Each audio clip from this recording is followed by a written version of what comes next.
Got a new client that came to me with this pizza website. They started building it out in Framer, and while some of the website's actually okay, this hero section is an absolute snooze fest. I want to redesign this and do some new concepts, but I don't want to go elsewhere into some other design tools since it's already right here in Framer. So I'm going to use Framer's design pages, do the design work, and then actually implement it into the website in under 10 minutes.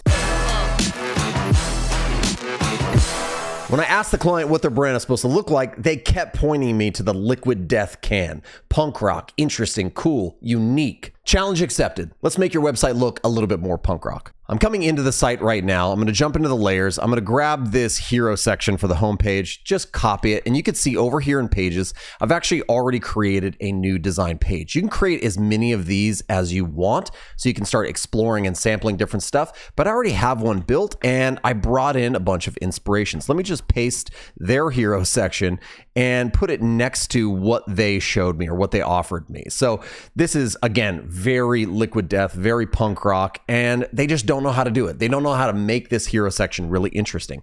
So based off of what we have here, we're definitely going to need a headline that says, "Hey Pizza Boy," that's their brand, as well as this tagline and an order online button. They got a couple of main nav things going on, and they like this kind of retro checkerboard thing happening. So I started exploring a little bit, and I have a couple of shapes that I made in here. Let's just jump over to layers. You can see they're just a bunch of rectangles that I created, and you could actually export this, which I can do right now. Let's export this as an SVG and bring it over there to my desktop, and then we can actually drag this in. So if we were to, for instance, make a frame, we could do that and click it over to image. Let's drag our SVG in here and then set it to tile. Now we do that, we can kind of control the size of it.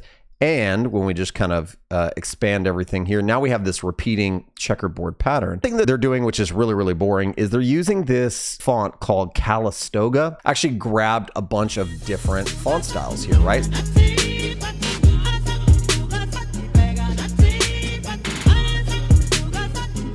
This was the original graphic. I basically just expanded it out and redid it in kind of a SVG or vector format, and then exported a version of it that I like right here. We could immediately start applying this. Let's bring our page over. And what's great is, again, we're in design pages, so we could just riff and change things around. Technically, there are some things inside of stacks, but if I wanted to, I could just hit F for frame and draw a brand new one here. I can grab our primary red. We could just grab this checkered flag since they already had it and just drop that into place.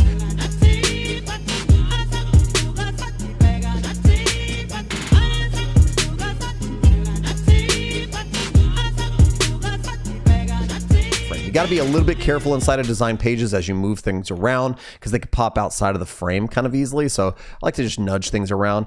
This is kind of cool. This kind of style we have going on here, kind of okay. Let's just put this at the top, bring that in. I mean, it's already a little bit more interesting having some subject matter in there, but now we can kind of play with, I don't know, maybe we just riff another idea. Let's bring another one on top here.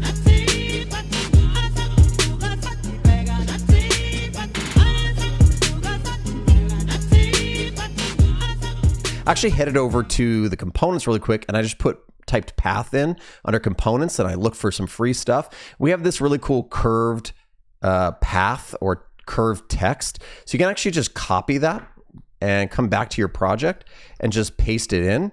And now we get this curved text option here. So we could grab, for instance, like a piece of this text, whatever it says, like bite it, love it, and come over and just implement that. Pop this in. I'm gonna hit K for scale and just see if we could bring this up. When you scale this, it doesn't actually scale. We probably need to come down to the typography, go into the settings there and just increase the size of it, which we can do. And then bring that in and resize it so we have more things. So let's just bring it right around there. Yeah, that's kind of cool. So now if we press play, we get some kind of motion. We could stack those up, make them rotate like a different way and bring a new version over. Why don't we fill the background with black instead?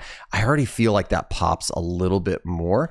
And why don't we change over their main CTA to red? Let's grab the text inside there, make that white. I feel like that pops like a little bit more. It feels kind of good.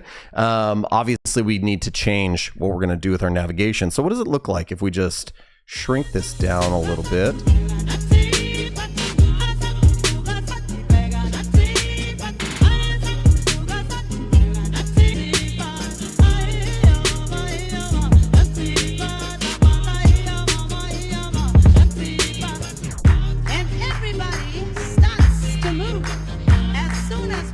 feels pretty cool. I like this a lot. I think this is definitely the style that I probably want to show my client. So it didn't take long to create this. So now the question is, can we turn this into a web page? Absolutely, you can. You can basically just right click here and say create web page. It's going to create a new test version over here. Or if we want, we could actually just go back to our design page and grab the layer that it's in, like this entire board, come back over to our original page like this, and we can also just paste it in. So you can see we just paste it in there, and let's just move it up to the top. We get rid of this previous one, get rid of that. That looks pretty cool. So now when we press play, yeah, I think that looks pretty nice. So what could we do? Well, we probably just want to make sure that we keep everything in line across the page. One of the things about presenting this new design or new hero is that it has to match everything else happening on the site as well. So I'm just going to come in here and just change the text here, Pirata 1. We have nice clear text section. We got to rebalance our nav probably. But as we scroll down, we get some nice animation. It's just a lot more interesting than that old flat section. The brand pops out through the CTA, and it's just a little bit more punk rock, a little bit more liquid death.